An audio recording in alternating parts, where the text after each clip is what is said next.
विद्यार्थी मित्रों प्रणाम। धोरण 9 विज्ञान प्रकरण 6 पेशीओ। मित्रों आ विडियोनी अंदर આપણે બે પ્રકારની પેશી પ્રાણી પેશી ભણવાની છે। એક સ્નાયુ પેશી જેને મસ્ક્યુલર ટિશ્યુ કહેવાય અને ત્યારબાદ બીજી છે ચેતાપેશી જેને નર્વસ ટિશ્યુ કહેવાય। બે પ્રકારની પેશી આપણે અહીંયા અભ્યાસ કરવાનો છે એટલે મિત્રો આ પ્રકરણ અહીંયા પૂરું થઈ જાય। તો સૌથી પહેલાં જોઈએ સ્નાયુ પેશી। નામ છે સ્નાયુ પેશી એટલે એનો અર્થ એ થાય કે આપણા શરીરના જે કંઈ અંગો હલનચલન કરે છે એ હલનચલન સ્નાયુને આભારી છે। આપણા શરીરમાં વિવિધ અંગોના હલનચલન માટે ચોક્કસ પ્રકારના સ્નાયુઓ આવેલા હોય છે અને એ સ્નાયુઓ સ્નાયુ પેશીના બનેલા હોય। સ્નાયુ પેશી છે સ્નાયુ કોષોની બનેલી હોય છે। તો એ સ્નાયુ પેશી છે એનો આપણે અહીંયા અભ્યાસ કરવાનો છે। તો મિત્રો અહીંયા સ્નાયુ પેશી છે એમાં ખાસ 3 પ્રકારની સ્નાયુ પેશી આપણે ભણીશું, જેમાં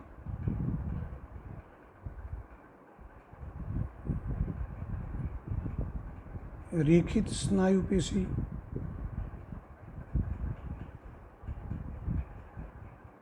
બીજી છે અરેખિત સ્નાયુ પેશી અને ત્રીજી છે હૃદ સ્નાયુ પેશી। તો મિત્રો 3 પ્રકારની સ્નાયુ પેશીનો આપણે અહીંયા અભ્યાસ કરવાનો છે। તો સૌથી પહેલાં સ્નાયુ પેશી છે એના કોષો લાંબા હોય જેને સ્નાયુ તંતુ પણ કહેવાય છે। સ્નાયુ કોષ અથવા જેને સ્નાયુ તંતુ પણ કહેવાય છે।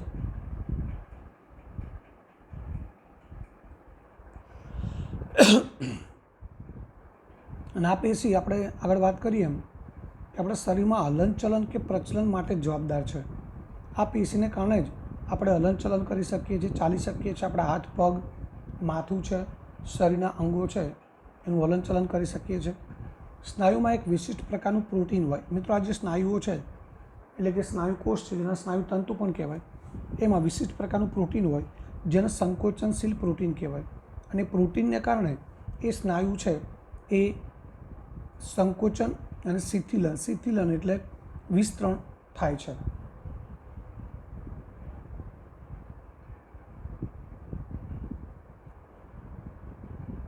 કેટલાક સ્નાયુની ગતિ આપણે આપણી ઈચ્છા અનુસાર મિત્રો કરાવી શકીએ છીએ। જેમ કે આપણા હાથ અને પગમાં આવેલા સ્નાયુઓ એને આપણી ઈચ્છા મુજબ હાથ છે એને ગમે તે બાજુ હલનચલન કરાવી શકીએ છીએ, પગને હલનચલન કરાવી શકીએ છીએ। આપણી ઈચ્છા અનુસાર ગતિ આપણે રોકી પણ શકીએ છીએ, ગતિ કરાવી પણ શકીએ છીએ। તો આપણી ઈચ્છા મુજબ થાય છે। તો આવા સ્નાયુને ઐચ્છિક સ્નાયુઓ કહેવાય અને પેશીને ઐચ્છિક સ્નાયુ પેશી કહેવાય, એટલે વોલ્યુન્ટરી મસલ કહેવાય છે, વોલ્યુન્ટરી મસલ્સ કહેવામાં આવે છે। આ સ્નાયુઓને કંકાલ સ્નાયુ અથવા તો કંકાલ સ્નાયુ પેશી પણ કહેવામાં આવે છે। એનું કારણ કે આ સ્નાયુઓ છે આપણા કંકાલ તંત્રના મુખ્ય જે ભાગો છે એના હલનચલન માટે જવાબદાર હોય છે અને એ આપણા કંકાલ તંત્રના અસ્થિઓ એટલે હાડકાઓ છે એની સાથે સીધું જોડાણ ધરાવે છે। શારીરિક ગતિશીલતા પ્રાપ્ત કરવામાં મદદરૂપ થાય, એટલે આપણા શરીર છે એ શરીરને ગતિ કરવા માટે મદદરૂપ થાય છે। સૂક્ષ્મદર્શક યંત્ર આપણે જોઈએ તો આ સ્નાયુ તંતુઓની અંદર આછા અને ઘેરા રંગના પટ્ટાઓ એકાંતરે રેખાની જેમ ગોઠવાયેલા જોવા મળે છે।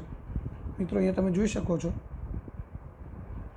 અહીંયા આપણને આ ઘેરો પટ્ટો છે, એની બાજુમાં આછો પટ્ટો છે, આછો પટ્ટો છે, આ ઘેરો પટ્ટો, આછો પટ્ટો, ઘેરો પટ્ટો, આવા આડા પટ્ટાઓ આવેલા છે। આછા અને ઘેરા રંગના પટ્ટાઓ એકાંતરે રેખાની જેમ ગોઠવાયેલા હોય છે, એટલે રેખાઓની જેમ ગોઠવાયેલા છે એટલા માટે જેનું નામ છે રેખિત સ્નાયુ પેશી। આ પેશીના કોષો કે જેને તંતુઓ પણ કહેવાય છે એ લાંબા, નળાકાર, અશાખિત અને બહુકોષ કેન્દ્રીય હોય। મિત્રો આ એક સ્નાયુ કોષ છે આખો, તમે જોઈ શકો છો, લાંબો છે, નળાકાર છે, એનો આકાર કેવો છે? નળાકાર। બહુકોષ કેન્દ્ર એટલે કોષ કેન્દ્ર એક કરતાં વધારે છે, 1, 2, 3, 4 આવા ઘણા બધા કોષ કેન્દ્ર ધરાવે છે। મિત્રો આ એક જ સ્નાયુ કોષ છે અથવા તો સ્નાયુ તંતુ છે અને એ લાંબો છે, નળાકાર છે અશાખિત, અશાખિત એટલે આમાંથી કોઈ બીજી શાખાઓ આ રીતે ઉત્પન્ન થયેલી આપણને જોવા મળતી નથી, એટલે અશાખિત કહેવાય. અને બહુકોષ કેન્દ્રીનો મતલબ એમાં એક જ કોષમાં એક કરતાં વધારે કોષ કેન્દ્ર હોય છે. અન્નનળીમાં ખોરાકનું વહન, વાહિનીમાં રુધિર વાહિનીનું વહન ઐચ્છિક નથી. મિત્રો, અન્નનળીમાં ખોરાકનું વહન, રુધિર વાહિનીમાં રુધિરનું વહન એ આપણી ઈચ્છા મુજબ નથી થતું, અને એમની ગતિવિધિને આપણે સંચાલિત કરી શકતા નથી. મતલબ કે આપણા રુધિરમાં આપણે ઈચ્છીએ તો ઝડપથી રુધિરનું વહન થાય, આપણે ઈચ્છીએ ત્યારે ધીમેથી રુધિરનું વહન થાય, એવું થઈ શકતું નથી. એટલે આપણી ઈચ્છા અનુસાર એને આપણે શરૂ કે બંધ પણ કરી શકતા નથી, એને નિયંત્રિત પણ કરી શકતા નથી. તો આવી પેશી છે એને અનૈચ્છિક સ્નાયુ પેશી કહેવાય છે. અને એના માટે એક બીજો પણ શબ્દ વપરાય છે, અરેખિત સ્નાયુ પેશી. તો મિત્રો, આ પેશી છે આપણી ઈચ્છા મુજબ હલનચલન કરતી નથી, અથવા તો આપણે એને આપણી ઈચ્છા મુજબ શરૂ કે બંધ કરી શકતા નથી, એટલે એનું નામ છે અનૈચ્છિક સ્નાયુ પેશી, જેને અરેખિત સ્નાયુ પેશી પણ કહેવામાં આવે છે.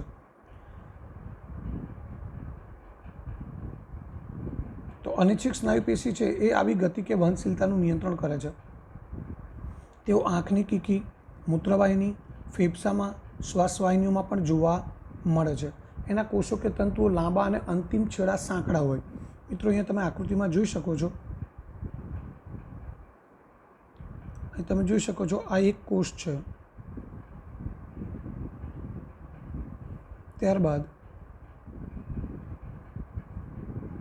એની બાજુમાં નીચે ગોઠવાયેલો આ બીજો કોષ છે.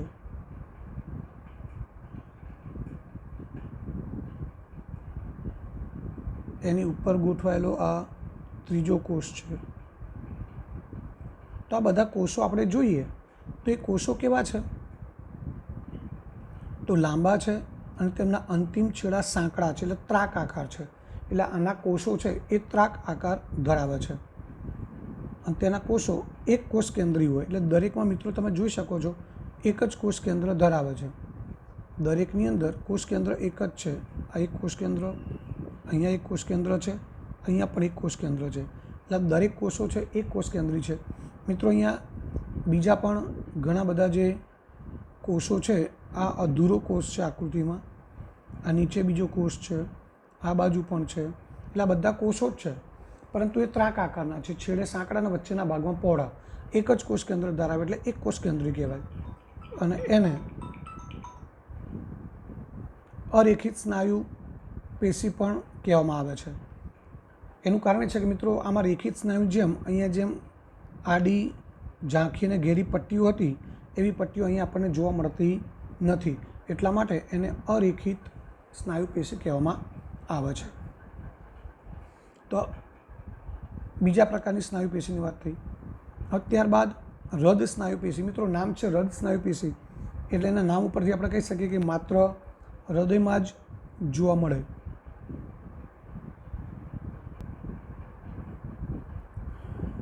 એટલે હૃદ સ્નાયુ પેશી છે એનું નામ ઉપરથી આપણે કહી શકીએ કે આ પેશીના કોષો છે અથવા પેશી છે એ માત્ર હૃદયમાં આવેલી હોય, શરીરના બીજા કોઈ ભાગમાં હોતી નથી.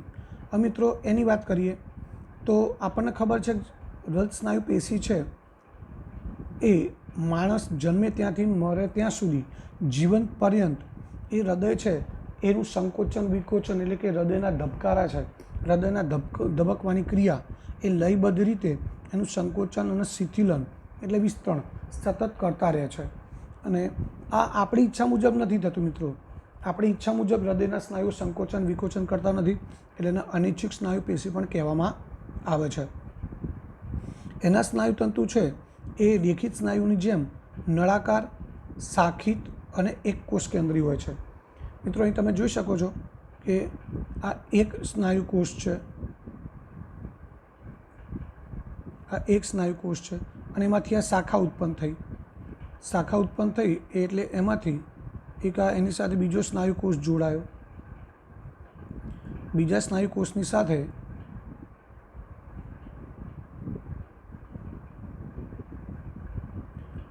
અહીંયા એની શાખા ઉત્પન્ન થયા અને ત્રીજો સ્નાયુ કોષ જોડાયો.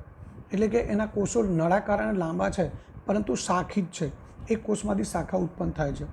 સાથે સાથે એક કોષ કેન્દ્રી છે. એટલે આમ જોવા જઈએ તો રદ સ્નાયુ પેશી છે એ કેટલાક અંશે રેખિત સ્નાયુ પેશી જેવી, કેટલાક અંશે અરેખિત સ્નાયુ પેશી જેવી છે. અરેખિત એટલા માટે કે એમાં એક કોષ કેન્દ્રી છે, એટલે કોષ કેન્દ્ર એક જોવા મળે છે. અને રેખિત એટલા માટે કે એના કોષો નળાકાર છે, એમાં પણ આડી, ઘેરી અને ઝાંખી પટ્ટીઓ જોવા મળે છે. રેખિત સ્નાયુ પેશીની જેમ એમાં પણ આડી, ઘેરી અને ઝાંખી એવી પટ્ટીઓ જોવા મળે છે. એટલે રદ સ્નાયુ પેશી છે એ માત્ર હૃદયમાં જોવા મળે છે અને એમાં ઘેરી અને ઝાંખી એવી આડી પટ્ટીઓ જોવા મળે છે. એ રેખિત સ્નાયુ જેવી કહી શકાય. અને આ પેશી છે એ જીવંત પર્યંત, વ્યક્તિ જન્મે ત્યાંથી મરે ત્યાં સુધી એ પેશી સતત લયબદ્ધ રીતે સંકોચન અને શિથિલન કરતું રહે છે. હવે મિત્રો આના આધારે હવે આપણે પ્રશ્નોના મુદ્દાસર જવાબ જોઈએ. તો મિત્રો આગળનો પ્રશ્ન છે, સ્નાયુ પેશીના સામાન્ય લક્ષણો જણાવી એના પ્રકાર લખો. તો સ્નાયુ પેશીના સામાન્ય લક્ષણોની વાત કરીએ તો એ સ્નાયુ પેશી લાંબા કોષોની બનેલી છે. એના કોષો લાંબા હોય અને દરેક કોષને સ્નાયુ તંતુ પણ કહેવાય. અને સ્નાયુ તંતુમાં વિશિષ્ટ પ્રકારનું સંકોચનશીલ પ્રોટીન આવેલું હોય અને એ પ્રોટીનનું નામ છે એક્ટિન અને માયોસિન. આ બે પ્રોટીન આવેલું હોય એ મિત્રો એ પ્રોટીન સંકોચનશીલ છે. એના કારણે એ જે સ્નાયુ કોષો છે એ સંકોચન શિથિલનનો ગુણધર્મ ધરાવે. એના કારણે એ સ્નાયુ પેશી એટલે કે એ સ્નાયુ છે એ સંકોચન શિથિલનનો ગુણધર્મ ધરાવે છે. એટલે કે તેના કારણે સંકોચન અને શિથિલનની ગતિ મળે છે અને એના કારણે જ આપણા શરીરમાં હલનચલન કે પ્રચલન માટે આ પેશી જવાબદાર છે. સ્નાયુ પેશીના 3 પ્રકાર છે, રેખિત સ્નાયુ પેશી, અરેખિત સ્નાયુ પેશી અને હૃદ સ્નાયુ પેશી. હવે એક પછી એક પ્રકાર જોઈએ. રેખિત સ્નાયુ પેશીની રચના સમજાવો.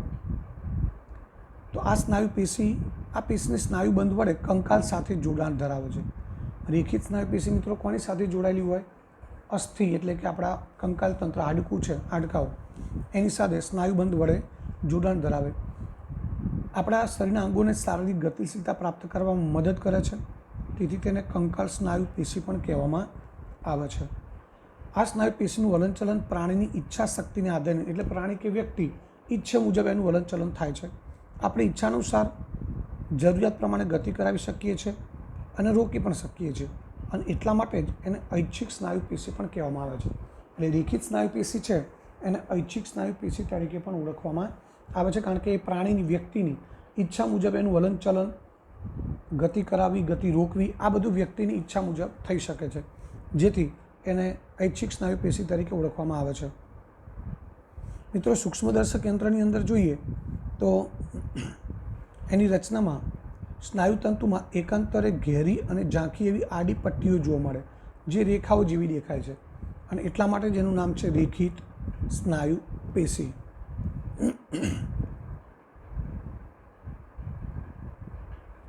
મિત્રો આ સ્નાયુ છે એનો ઊભો છેદ કરેલો છે અને એની અંદર તમે જોઈ શકો છો કે આ રેખીય પટ્ટાઓ આપણને દેખાય છે. આ કોષ કેન્દ્ર છે, 2 કોષ કેન્દ્ર છે.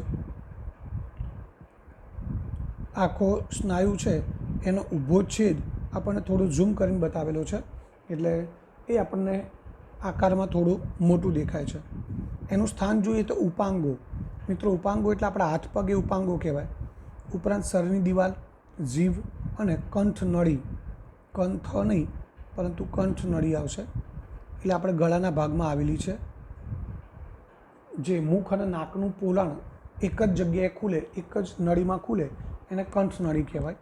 તો એ કંઠ નળીમાં આ રેખિત સ્નાયુ પેશી આવેલી હોય છે.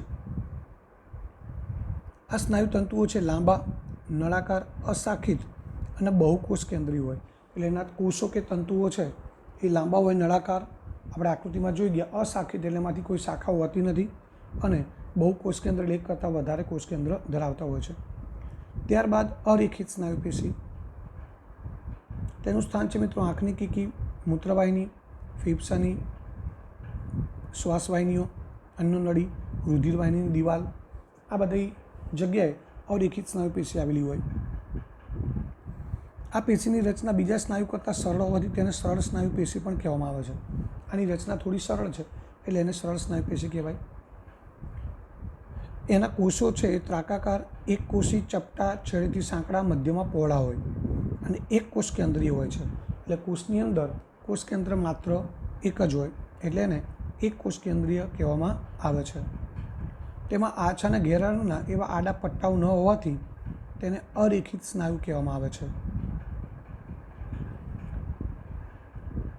તેમાં આછા અને ઘેરા રંગના આડા પટ્ટાઓ હોતા નથી એટલે એને મિત્રો અરેખિત સ્નાયુ પેશી કહેવામાં આવે છે. એના કોષો છે મિત્રો તમે જોઈ શકો છો અહીંયા આ રીતે ચપટા કોષો છે એકબીજા સાથે આ રીતે જોડાયેલા છે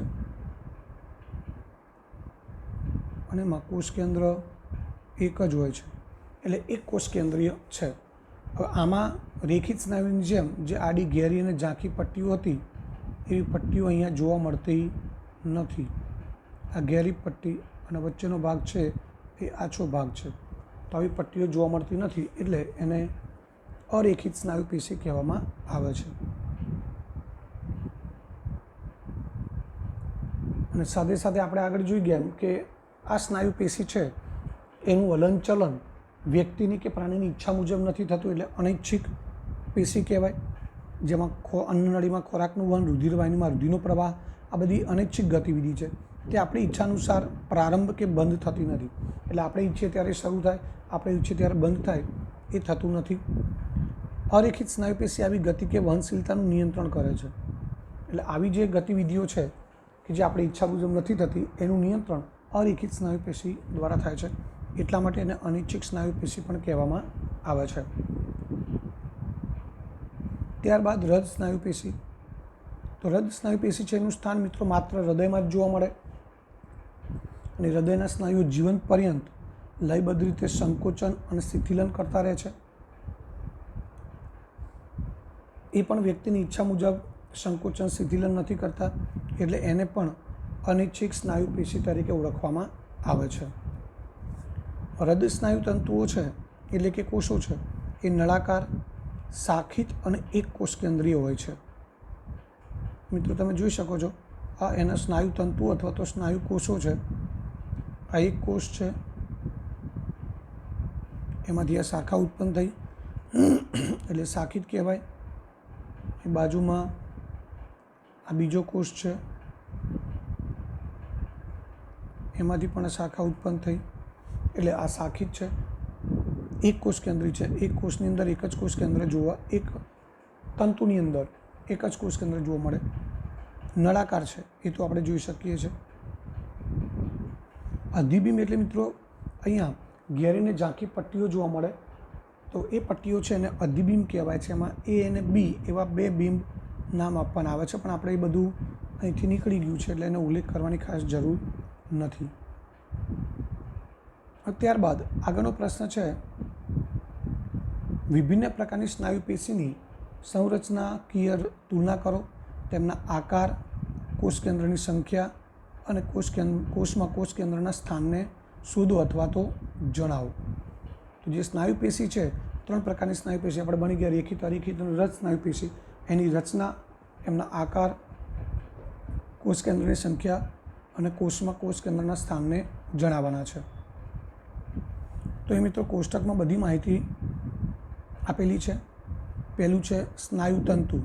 તો રેખિત સ્નાયુ તંતુમાં આપણે જોઈ ગયા હતા કે અશાખિત હોય છે અને અરેખિત સ્નાયુ પેશી છે એમાં પણ અશાખિત હોય. હૃદ સ્નાયુ પેશી છે એમાં સ્નાયુ તંતુ શાખિત એટલે એક કરતાં વધારે શાખામાં વિભાજિત થયેલી હોય. ગતિશીલતા, રેખિત સ્નાયુ પેશી ઐચ્છિક એટલે વ્યક્તિની ઈચ્છા મુજબ એનું હલનચલન થાય. અરેખિત સ્નાયુ પેશી અનૈચ્છિક છે કારણ કે વ્યક્તિની ઈચ્છા મુજબ એનું હલનચલન થતું નથી. આંખની કીકી છે, રુધિરવાહિની છે, અન્નનળી છે એ બધામાં આવેલી હોય. હૃદ સ્નાયુ પેશી એ પણ અનૈચ્છિક છે કારણ કે હૃદયમાં આવેલી છે. ઘેરા અને ઝાંખા પટ્ટાઓ તો એ રેખિત સ્નાયુ પેશીમાં હાજર છે, હૃદ સ્નાયુ પેશીમાં પણ હાજર હોય, જ્યારે અરેખિત સ્નાયુ પેશીમાં ગેરહાજર હોય. કોષોના આકારની વાત કરીએ તો લાંબા અને નળાકાર હોય છે. હૃદ સ્નાયુ પેશીમાં પણ લાંબા અને નળાકાર, જ્યારે અરેખિત સ્નાયુ પેશીમાં લાંબા અને ત્રાકાકાર હોય એટલે બંને છેડે સાંકડા અને વચ્ચેના ભાગમાં પહોળા હોય છે. કોષ કેન્દ્રની સંખ્યા, તો તો રેખિત સ્નાયુ પેશી છે એમાં એક કરતાં વધારે કોષ કેન્દ્ર હોય એટલે બહુકોષ કેન્દ્રી છે. અરેખિત સ્નાયુ પેશી એક કોષ કેન્દ્રી અને હૃદ સ્નાયુ પેશી પણ એક કોષ કેન્દ્રી છે, એટલે કે એક જ કોષ કેન્દ્ર ધરાવે. સ્થાન તો સ્નાયુ તંતુના પરિઘ તરફ એટલે કે બહારના ભાગમાં આવેલી હોય આ પેશી. અરેખિત સ્નાયુ પેશી છે સ્નાયુ તંતુની મધ્યમાં અને હૃદ સ્નાયુ કોષો છે, હૃદ સ્નાયુ પેશી એ પણ હૃદ સ્નાયુ કોષની મધ્યમાં કોષ કેન્દ્ર આવેલું હોય છે. પરિઘ તરફ એટલે મિત્રો સ્નાયુ તંતુના છેડા તરફ. સ્નાયુ તંતુ જે હોય આ રીતનું સ્નાયુ તંતુ હોય નળાકાર, તો એના આ રીતે છેડા તરફ કોષ કેન્દ્ર હોય. રેખિતમાં આપણે અરેખિતમાં જોઈ ગયા હતા કે એના કોષો છે એ કોષો આ રીતના ત્રાકાકાર હોય છે અને એમાં કોષ કેન્દ્ર એની મધ્યમાં હોય છે. અહીંયા હૃદ સ્નાયુમાં પણ કોષ કેન્દ્ર ક્યાં હોય મિત્રો? કોષની અથવા તંતુની મધ્યમાં હોય છે. તો આ રીતે આ કેટલીક બાબતો, કેટલાક ગુણધર્મોના આધારે આપણે ત્રણેય પેશીઓ છે એની આ રીતે આપણે સરખામણી કરી શકીએ. આ મિત્રો ત્યારબાદ આગળની પેશી છે ચેતાપેશી, એ જોઈએ. હવે ત્યારબાદ પ્રાણી પેશીમાં મિત્રો છેલ્લી પેશી છે ચેતાપેશી. ચેતા કદાચ નામ સાંભળ્યું હશે કે આપણા બધા જ કોષોમાં ઉત્તેજનાને અનુરૂપ પ્રતિચાર આપવાની ક્ષમતા હોય. મિત્રો ઉત્તેજના એટલે શું? તો સંવેદના. જેમ કે આપણને કોઈ ગરમ વસ્તુ અડાડે કે કોઈ આપણને ટાંકણી અડાડે તો એ ગરમ વસ્તુ અડવી, ઠંડી વસ્તુ અડવી એ સંવેદના છે. એ ગરમ કે ઠંડી વસ્તુ આપણી ચામડીના કોષો ગ્રહણ કરે અને એ ચામડી સાથે ચેતાપેશી જોડાયેલી હોય. એ ચેતાપેશી છે એ ગરમીની કે ઠંડીની સંવેદના ગ્રહણ કરી અને કરોડરજ્જુ દ્વારા મગજ સુધી પહોંચાડે. મગજ છે એ એનું અર્થઘટન કરે. અર્થઘટન કર્યા પછી મગજ નક્કી કરે કે આ સંવેદના આપણા શરીર માટે હાનિકારક છે કે લાભકારક. જો હાનિકારક હોય તો એ પ્રમાણે એ નિર્ણય લઈ અને સંદેશો પાછો મોકલે, એ પણ ચેતાપેશી દ્વારા. જે સંદેશો જાય છે મગજ તરફ એ સંવેદી ચેતા દ્વારા જાય અને મગજ દ્વારા જે સંદેશો પાછો આવે છે એ પ્રેરક ચેતા અથવા તો ચાલક ચેતા દ્વારા આવે. અને એ જે મગજ સંદેશો આપે કે ભાઈ આ સંવેદના આપણા શરીર માટે નુકસાનકારક છે, એટલે એ સંદેશો એ જે પ્રેરક ચેતા છે એ આપણા જે તે અંગના સ્નાયુને આપે. જેમ કે હાથને આપે તો આપણે હાથ તરત દૂર ખેંચી લઈએ છીએ. તો હાથ દૂર ખેંચી લેવો એ પ્રતિચાર છે. ઉત્તેજના એટલે વસ્તુ ગરમ લાગવી, એ ઉત્તેજના છે. અને એનો પ્રતિચાર છે હાથ ખેંચી લેવો.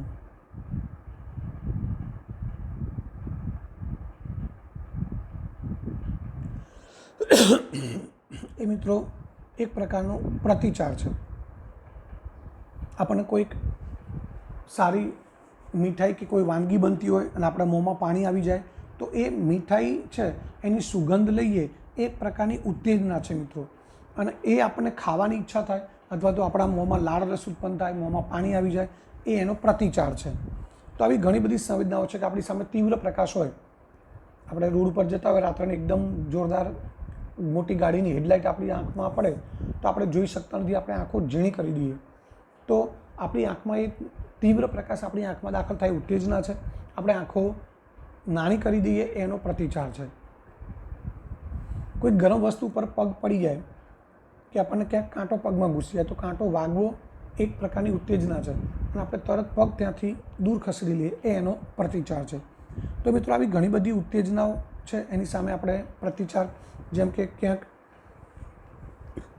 વધારે પડતો ઘોંઘાટ થતો હોય, બિનજરૂરી કર્કશ અવાજ હોય તો આપણને ગમતું નથી, આપણું હાવભાવ તરત મોંના બદલાઈ જાય છે. તો એક ખરાબ અવાજ સાંભળવો એક ઉત્તેજના છે અને આપણા મોઢાના હાવભાવ બદલી જાય, આપણે કંઈ કદાચ બોલી જઈએ તો એ આપણો પ્રતિચાર છે. પરંતુ આપણને ગમે એવું સારું એવું સંગીત વાગતું હોય, કોઈ સારું ગીત વાગતું હોય તો એ આપણા કાનમાં એનું સંગીતનો અવાજ આવે અને આપણને સાંભળવાનું ગમે, આપણને મજા આવે, તો એ આપણને ગમે છે, એ એનો પ્રતિચાર છે. તો મિત્રો આવી ઘણી બધી સંવેદનાઓ છે કે ઉત્તેજનાઓ છે એ આપણે ગ્રહણ કરીએ છીએ અને એના સામે પ્રતિચાર આપીએ છીએ. ચેતાપેશીના કોષો ખૂબ જ ત્વરિત ઉત્તેજિત થાય. ઉત્તેજિત થાય એટલે મતલબ કે તરત એ સંવેદના ગ્રહણ કરે અને આ ઉત્તેજના ઝડપથી સમગ્ર શરીરમાં એક જગ્યાએથી બીજી જગ્યા સુધી પહોંચે છે. મગજ કે મસ્તિષ્ક, કરોડરજ્જુ અને ચેતાઓ આ બધી જ રચના ચેતાપેશીની બનેલી હોય. મિત્રો, મગજ, કરોડરજ્જુ અને આપણા શરીરમાં ગોઠવાયેલી ચેતાઓ એટલે આખું ચેતાતંત્ર આ બધા જ ચેતાપેશીમાંથી બનેલા હોય છે. આ બધાની રચના છે એ ચેતાપેશી વડે થાય છે. ચેતાપેશીના કોષોને ચેતાકોષો કહેવાય છે. ચેતાપેશી શેની બનેલી હોય? ચેતાકોષોની. ચેતાકોષમાં કોષ કેન્દ્ર અને કોષરસ એટલે કે ચેતારસ હોય. મિત્રો, ચેતાકોષ એ મનુષ્યના શરીરનો સૌથી લાંબામાં લાંબો એટલે કે મોટામાં મોટો કોષ છે. અને મિત્રો, સૌથી અગત્યનો પ્રશ્ન આ પ્રકરણમાંથી ચેતાકોષની રચના, આકૃતિ દોરી સમજાવો એ મોસ્ટ ટાઈમલી પ્રશ્ન છે. આ પ્રશ્ન વારંવાર પૂછાતો હોય છે. તો ચેતાકોષની રચનાની વાત કરીએ તો એમાં કોષ કેન્દ્ર મુખ્ય ભાગ બે હોય છે. ચેતાકોષ એની રચનામાં મિત્રો મુખ્ય બે ભાગ છે.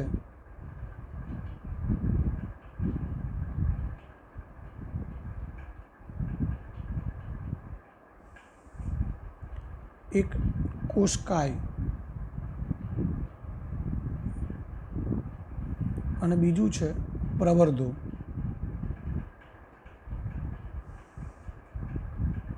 પ્રવર્ધો બે પ્રકારના હોય. એક લાંબો જાડો દોરડા જેવો પ્રવર્ધ હોય એટલે તંતુ, એને અક્ષતંતુ કહેવાય.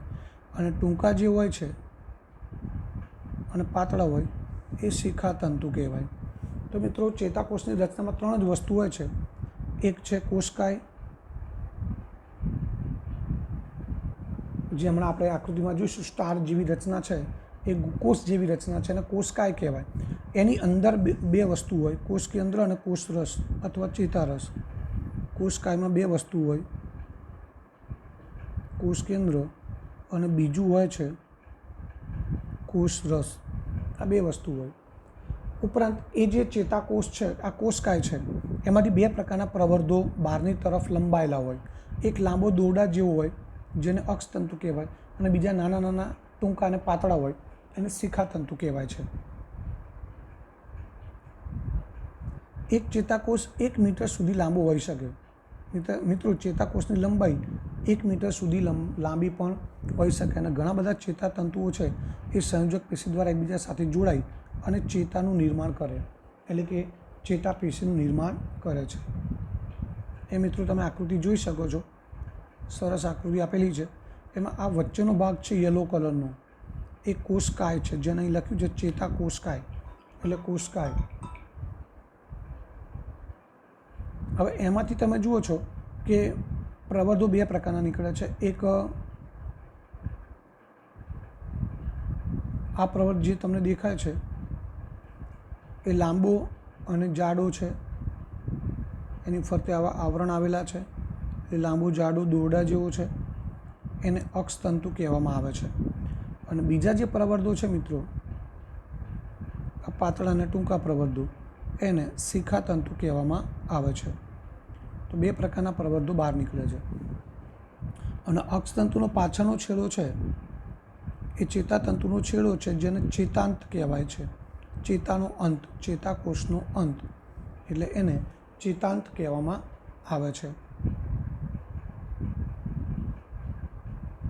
તો આ રીતે આ ચેતાકોષની રચનાની વાત થઈ. ચેતાતંતુમાંથી પસાર થતી સંવેદનાને ઉર્મિ વેગ કહેવાય. મિત્રો, ચેતાતંતુમાંથી કે ચેતાકોષમાંથી જે સંવેદના પસાર થાય એને ઉર્મિ વેગ કહેવામાં આવે છે. અને ચેતાના સ્પંદન કે ઉર્મિ વેગ આપણને ઈચ્છા અનુસાર સ્નાયુના હલનચલનમાં મદદરૂપ થાય છે. એટલે કે આપણી ચેતા આપણને કેવો આદેશ આપે છે એના આધારે આપણા અંગો કે સ્નાયુનું હલનચલન થતું હોય છે. ચેતા તેમજ સ્નાયુ પેશીનું કાર્યાત્મક સંયોજન બધા જ સજીવમાં પાયારૂપ છે અને તેની સાથે તે સંયોજન ઉત્તેજનાને અનુલક્ષીને પ્રાણીઓની ઝડપી ગતિશીલતા આપે છે. એટલે જે પ્રમાણે આ કાર્યનું સંયોજન થાય એ રીતે એ ઉત્તેજના છે એને અનુરૂપ ઝડપથી પ્રતિચાર કે ગતિશીલતા પૂરી પાડે છે।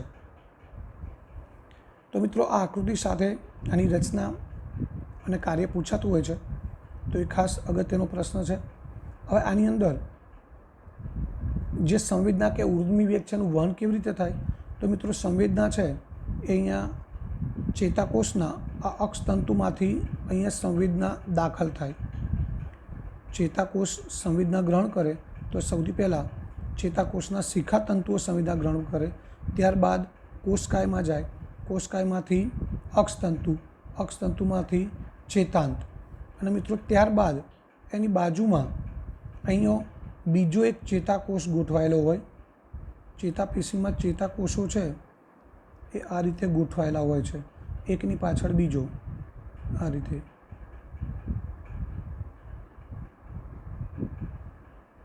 અહીંયા વચ્ચેનું કોષ કેન્દ્ર આવે, આની ફરતે આવરણ હોય, તો આ બીજો ચેતાકોષ। એટલે અહીંયા જે સંવેદના છે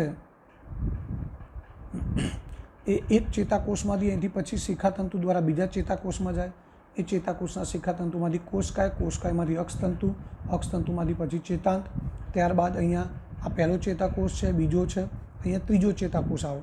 આ રીતે એક ચેતાકોષમાંથી બીજા ચેતાકોષમાં એમ જે સંવેદના છે સંવેદનાનું આગળ વહન થાય અને કરોડરજ્જુમાંથી મગજ સુધી પહોંચે છે, અને મગજ એ સંવેદના છે એનું અર્થઘટન કરે અને ત્યારબાદ યોગ્ય સંદેશાઓ તૈયાર કરે। એટલે મિત્રો ચેતાતંત્રમાં જે રીતે કાર્ય થાય છે એમાં વાત કરીએ તો સૌથી પહેલાં સંવેદી અંગ આવે, જે સંવેદના ગ્રહણ કરે, એ સંવેદના ગ્રહણ કરી અને એ કરોડરજ્જુ સુધી પહોંચાડે। એ કોના દ્વારા, તો મિત્રો એ સંવેદી ચેતા દ્વારા। કરોડરજ્જુમાંથી ક્યાં જશે, મગજમાં, મગજમાંથી પાછું ક્યાં આવશે, કરોડરજ્જુ,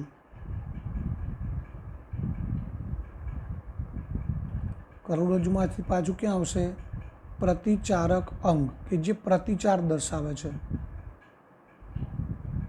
મિત્રો આપણે એક ઉદાહરણ તરીકે સમજીએ, ધારો કે આપણને કોઈ ગરમ વસ્તુ અડે છે તો આપણી ત્વચા એટલે કે ચામડી છે સંવેદી અંગ છે, એ જે સંવેદના લઈ જશે એ સંવેદના કોણ લઈ જશે, સંવેદી ચેતા। આ સંવેદી ચેતા છે એ કરોડરજ્જુ, કરોડરજ્જુથી મગજ, મગજ છે એ સંવેદનાનું અર્થઘટન કરશે।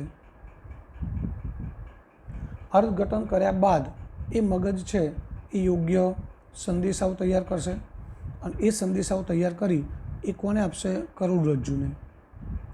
કરોડરજ્જુમાંથી ક્યાં આવશે, પ્રતિચારક અંગ, એ કોના દ્વારા, તો ચાલક ચેતા અથવા તો પ્રેરક ચેતા। ચાલક ચેતા અથવા પ્રેરક ચેતા દ્વારા એ સંદેશાઓ પ્રતિચારક અંગને મળે, એટલે કે આપણા હાથના સ્નાયુને મળે, એટલે આપણે તરત હાથ પાછો ખેંચી લઈએ છીએ। આપણે હાથને ચામડી છે ને કોઈ ગરમ વસ્તુ વડે તો આપણે હાથ પાછું ખેંચી લઈએ, તો એ પ્રતિચારક અંગ આપણા હાથના સ્નાયુઓ છે। તો આ રીતે મિત્રો અહીંયા ઉર્મી વેગનું વહન થતું હોય છે। હવે આનો મુદ્દાસર આપણે જવાબ મિત્રો સમજી લઈએ। મિત્રો આગળનો પ્રશ્ન છે, ચેતાપેશીનું સ્થાન અને તેના કોષોની રચના અને કાર્ય જણાવો। તો ચેતાપેશીનું સ્થાન ક્યાં હોય, આપણે વાત કરી મગજ, કરોડરજ્જુ અને ચેતાઓ, જેમાં સંવેદી અને ચાલક અથવા પ્રેરક ચેતા। ચેતાપેશીના કોષોને ચેતાકોષ કહેવાય। એની રચના, તેમાં કોષ કેન્દ્ર અને કોષ રસ ઉપરાંત ચેતાકોષમાંથી લાંબી પાતળી શાખાઓ નીકળે જેને શિખાતંતુ કહેવાય। ચેતાકોષની રચના સરળતાથી સમજીએ તો મિત્રો મેં તમને આગળ સમજાવ્યું એમ એ રીતે યાદ રાખવાનું કે મુખ્ય બે ભાગ પડે, એક ચેતાકોષકાય અને બીજું પ્રવર્ધો। તો ચેતાકોષકાયમાં બે વસ્તુ હોય, કોષ કેન્દ્ર અને કોષ રસ, અંદર પ્રવાહી છે એ કોષ રસ છે। ત્યારબાદ પ્રવર્ધો, પ્રવર્ધો બે પ્રકારના હોય, જે ટૂંકા અને પાતળા હોય એ શિખાતંતુ કહેવાય। એક પ્રવર્ધ છે એ લાંબો અને જાડો હોય, જેને આપણે અક્ષતંતુ કહીએ છીએ। ચેતાકોષની લંબાઈ 1 મીટર સુધીની હોઈ શકે છે, એટલે લાંબા પણ ચેતાકોષ હોઈ શકે। એટલા માટે મેં કહ્યું એમ કે મનુષ્ય શરીરમાં લાંબામાં લાંબો મોટામાં મોટો કોષ એ ચેતાકોષ ગણાય છે। ઘણા ચેતાકોષના ચેતાતંતુ કોષ સંયોજક પેશી દ્વારા સંકળાઈ અને ચેતાનું નિર્માણ કરે. ઘણા ચેતાકોષના ચેતાતંતુ એટલે કે અક્ષતંતુ એ સંયોજક પેશી દ્વારા જોડાઈ અને ચેતાનું નિર્માણ કરે એટલે કે ચેતા બનાવે છે. ચેતાપેશીના કોષો ખૂબ જ ત્વરિત ઉત્તેજિત થાય અને ઉત્તેજના ઝડપથી શરીરમાં એક જગ્યાએથી બીજી જગ્યા સુધી વહન કરે છે. એટલે આ રીતે આ જે ઉત્તેજના છે એ ઝડપથી શરીરના એક ભાગમાંથી એટલે કે એક જગ્યાએથી બીજી જગ્યાએ વહન થાય છે અને એના દ્વારા આ ઊર્મિ વેગ શરીરના જુદા જુદા ભાગો સુધી પહોંચે છે. મિત્રો કેટલાક ટૂંકા પ્રશ્નો છે એ જોઈ લઈએ. તફાવત છે વર્ધનશીલ પેશી, સ્થાયી પેશી. તો આપણે જોઈ ગયા હતા કે આ પેશીના કોષો જીવંત હોય અને સતત કોષ વિભાજન પામવાનો ગુણધર્મ ધરાવે છે એટલે વર્ધનશીલ પેશી કહેવાય. સ્થાયી પેશીના કોષો જીવંત કે મૃત હોય પરંતુ એ કોષ વિભાજન પામવાનો ગુણધર્મ ધરાવતા નથી. આ મિત્રો ભૂલ છે, સુધારી લેજો. કોષ વિભાજન પામવાનો ગુણધર્મ ધરાવતા નથી એટલા માટે જ એને સ્થાયી પેશી કહેવાય છે. વર્ધનશીલ પેશી છે એમાં રસધાનીનો અભાવ હોય તેમજ આંતરકોષીય અવકાશ એટલે કોષો વચ્ચે અવકાશ હોતો નથી. જ્યારે સ્થાયી પેશી છે એમાં જીવિત કોષમાં રસધાનીઓ હોય છે અને પેશીના પ્રકાર પ્રમાણે એમાં આંતરકોષીય અવકાશ વધુ ઓછો જોવા મળે છે. વર્ધનશીલ પેશી છે એ વનસ્પતિના વૃદ્ધિ પામતા ભાગો જેમાં મૂલાગ્ર, પ્રરોહાગ્ર પ્રકારની ગાંઠ અને કેટલીક જગ્યાએ વાહી પુલોમાં જોવા મળે છે. જ્યારે સ્થાયી પેશી છે એ વનસ્પતિના મૂળ પ્રકાર, પર્ણ, પુષ્પ, બીજ બધા જ અંગોમાં જોવા મળે પરંતુ એ વચ્ચેના ભાગમાં જોવા મળે છે. વર્ધનશીલ પેશી વનસ્પતિની વૃદ્ધિમાં મદદ કરે અને તેના કોષો કદી વિભેદન દર્શાવતા નથી એટલે કે એ કોષો છે એ જુદા જુદા જૂથમાં વહેંચાતા નથી. જ્યારે સ્થાયી પેશી છે એ વિભેદન પામ્યા પછી વિભેદન અને વિભાજન મિત્રો અલગ છે. વિભાજન એટલે એક કોષમાંથી બે કોષ ઉત્પન્ન થાય, બેમાંથી ચાર ઉત્પન્ન થાય, વિભાજન કહેવાય. અને વિભેદન એટલે તમને સમજાવી દઉં કે ઘણા બધા કોષોનો સમૂહ બને પછી કોષો જુદા જુદા જૂથમાં વહેંચાઈ જાય અને એ પેશી બનાવે, જુદા જુદા જૂથમાં વહેંચાઈને પેશી બનાવે, એને વિભેદન કહેવાય. એટલે વિભેદન પામ્યા પછી વિવિધ કાર્યો દર્શાવે. જુદા જુદા કાર્ય કરવા માટે એ જૂથ જુદા જુદા બને, એમના કોષોનો આકાર અને ગોઠવણીમાં પણ ફેરફાર થાય અને ત્યારબાદ એ વિવિધ કાર્યો કરે છે. ત્યારબાદ બીજો પ્રશ્ન છે જલવાહક પેશી અને અન્નવાહક પેશી.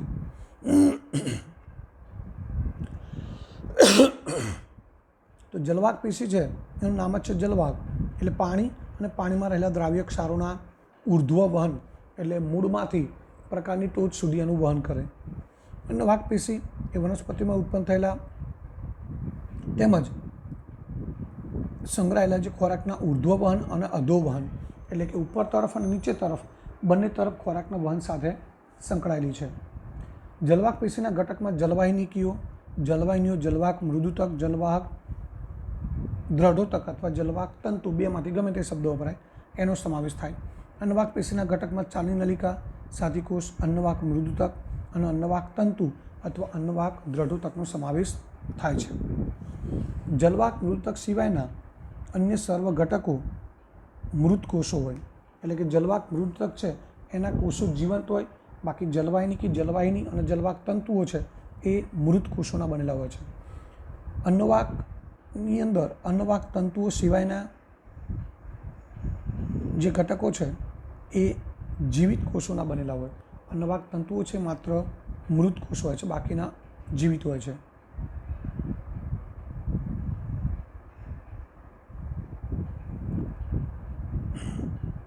જલવાહક મૃદુતક સિવાયના અન્ય જે ઘટકો છે એની કોષ દિવાલ પર લિગ્નીનનું સ્થૂલન થયેલું હોય છે અને અહીંયા અન્નવાહક તંતુઓ સિવાય કોઈપણ ઘટકની કોષ દિવાલ ઉપર લિગ્નીનનું સ્થૂલન થયેલું હોતું નથી. તો મિત્રો આ જલવાહક અને અન્નવાહક પેશીનો તફાવત થયો.